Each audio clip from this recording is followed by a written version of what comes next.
Well, I see you dug up the original movie poster. Oh boy, that takes me back. Não é aquela que, tipo, quando clarear o dia, a pessoa vai.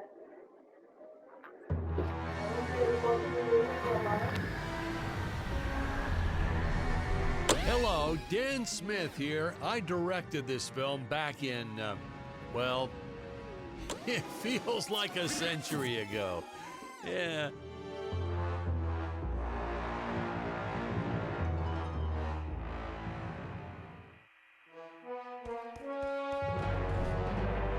The reactor is damaged. I believe that I am stranded on an Plate of...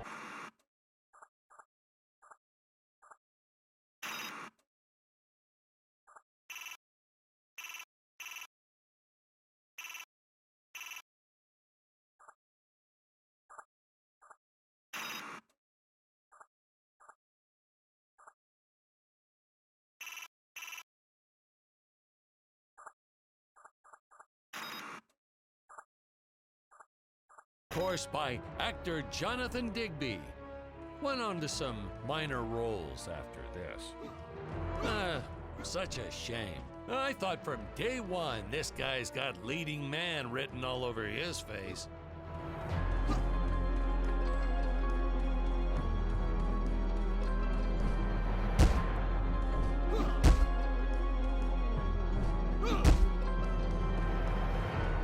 I've often asked why Dick breaks these boxes.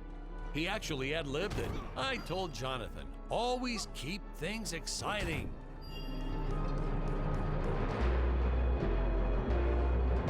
Greetings, citizens of Gravoria. I am...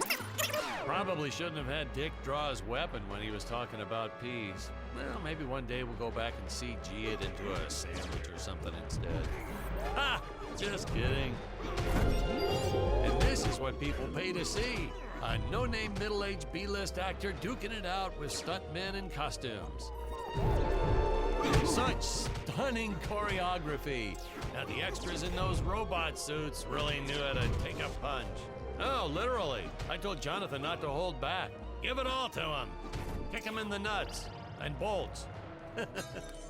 And I know what you're thinking, but don't worry. We handled it responsibly. We made them all sign waivers not to sue for injuries.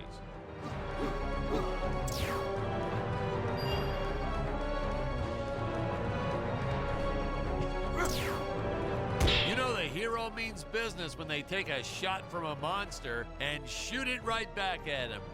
In my professional opinion, that is the coolest of the cool. Hey, Patrick, throw something at me real quick. Smokes! What? I'm sorry, sir, but I don't think that would be appropriate. You're no fun.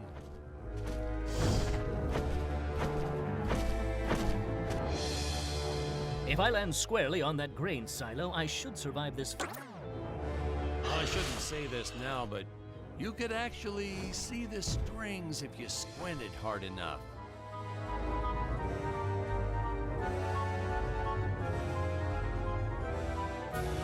A screenwriting trick from back in the old days. You put a grain silo or some haystacks down and it solves all your gravity-related problems. It appears some of my equipment was lost when my ship was shot down. But what luck! This high-tech scanner reports that my ray gun is nearby.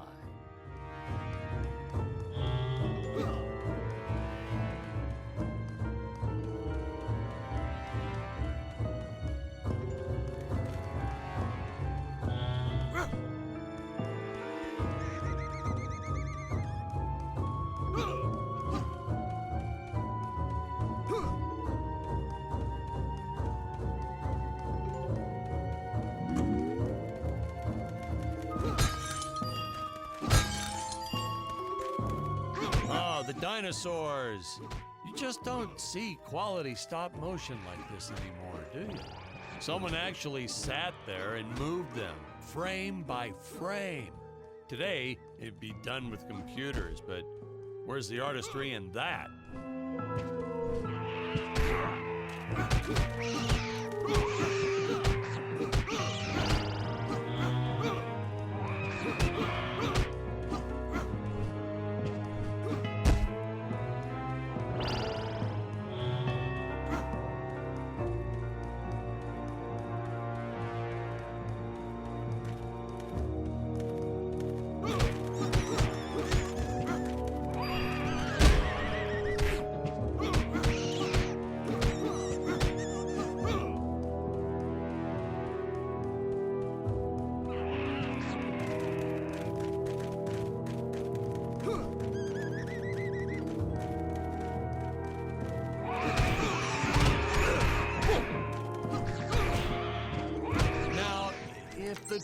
these here look a little plastic? Well, it's because they are. I took them from the set of my last film, Vampire Island 2.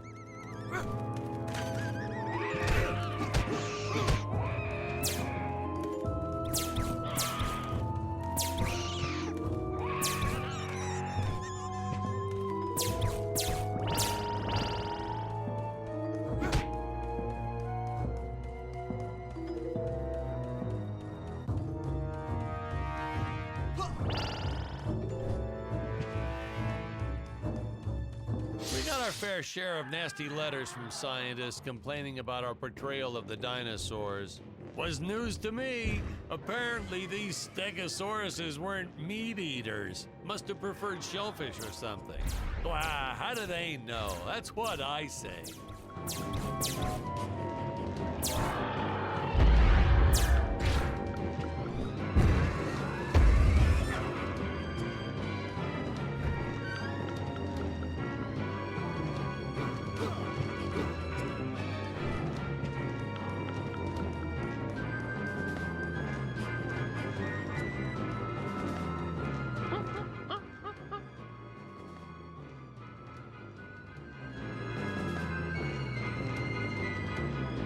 As usual, the local population is defenseless. That's where our hero steps in and saves the day.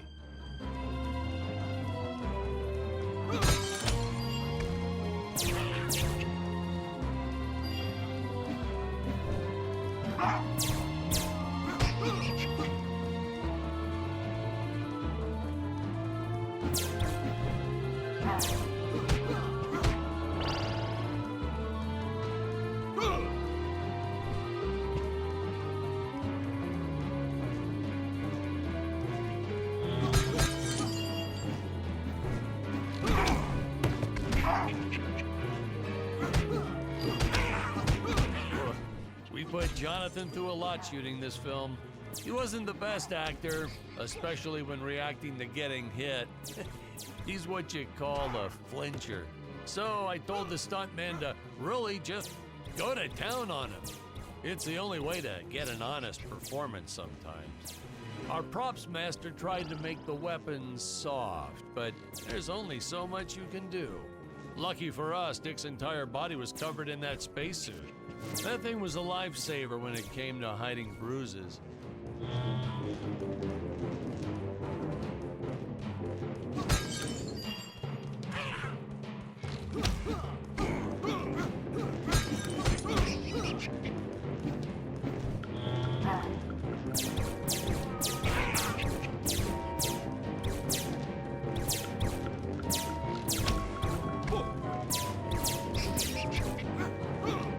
How curious. They dissolved into what appears to be gold.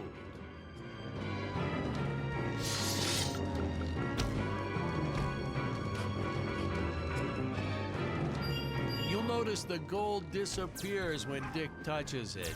We had a deleted scene that explained he's actually teleporting it back to his ship. It's funny, no one ever questioned how Dick was able to walk around with an infinite amount of gold on him.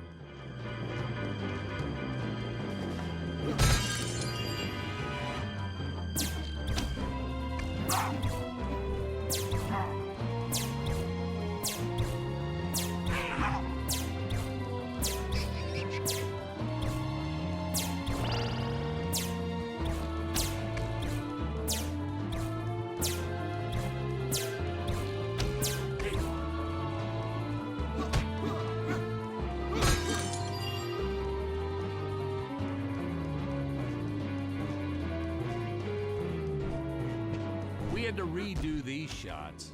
Our first attempt was kind of a disaster. We tried using real apes, thought it'd cut down on the costume budget a bit. But have you ever tried working with apes? They are the worst actors ever. They don't sit still for a moment, and the second you take your eyes off of them, they're flinging their feces all over the place. Jonathan refused to work with them after he got, well, let's just say that he had to take more than a couple of showers one day. You know, you never forget the smell of monkey poo. We steam cleaned the studio top to bottom. Still never got rid of it entirely. All through the rest of the shot, we kept finding those little surprises hiding inside various props. Boy, were those the days.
Some really top-notch stop-motion effects, huh?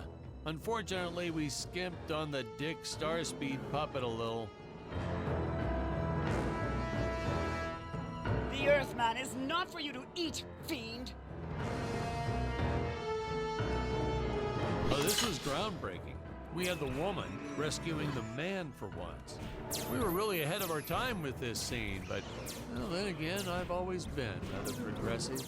The studio exec didn't seem to get why it was such a big deal, though. Sorry, we don't see this as anything unusual. Ha! Of course! It's unusual. A woman would never save the man. It just doesn't happen. Not in the movies, not in real life. I don't know why we didn't get more recognition for this scene. Well, I guess I was just a little too ahead of my time.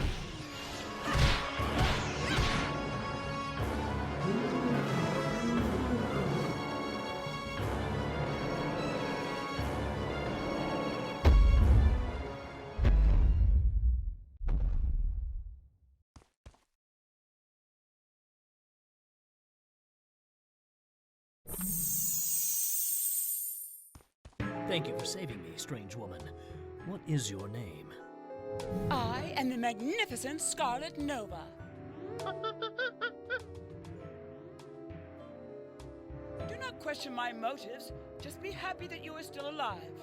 I must speak with my father at once. I shall teleport to his chambers.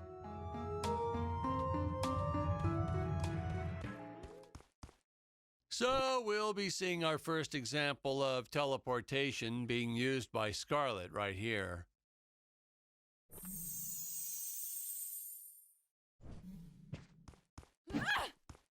As soon as this current shot ends, which should be happening any second now.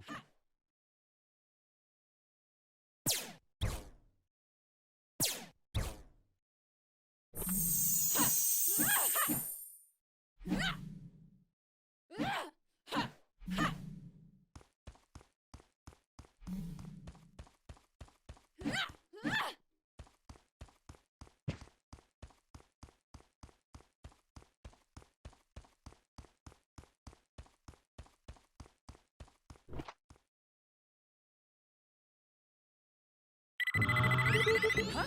Where is this place? This is not my father's chambers. You have disobeyed. Time! Enjoy an eternity in. Notice I am wearing my jetpack. Booster usage. Jump. Wait. Wait. Use booster. Survive deadly fall.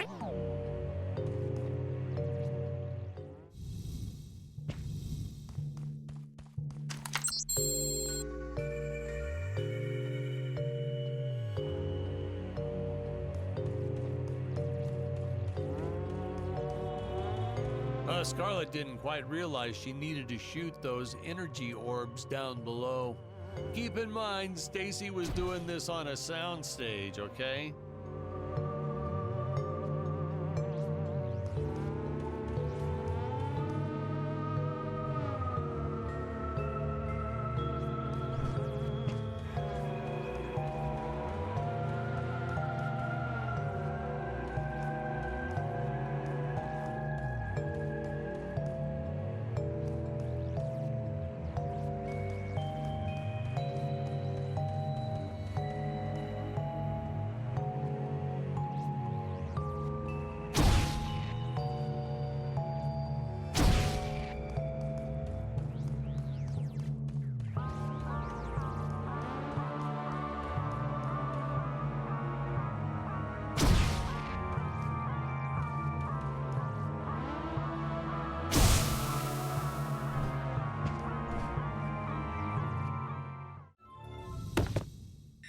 Hey, now what's going on?